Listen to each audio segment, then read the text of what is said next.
श्री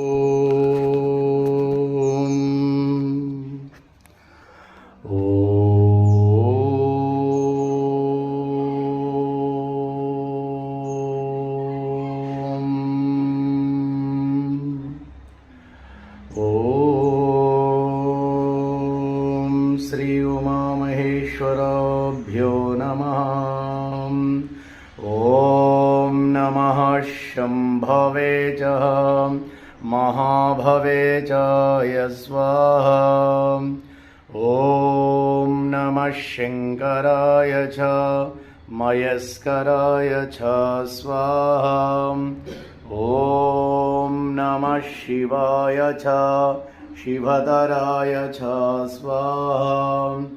ॐ शिव शिव शिव शिव उत्तिष्ठन्तु भूतपिशाचः सर्वे तु भूमिवारकः एते सुमविरोधेन ब्रह्मकर्म समारभे।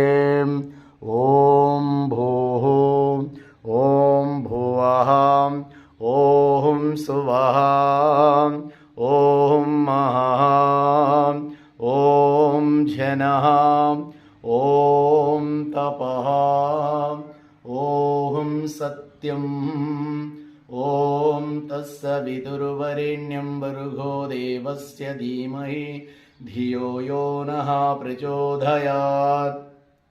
ॐ आपज्योतिरसोऽमृतं ब्रह्मभूर्भुवस्वरः। ॐ आगमार्तान्तु देवानां गमनार्तान्तु रक्षसां कुरु घण्टारवं देव इति घण्टानाथं कृतुमहर्षताम्। हरः ॐ।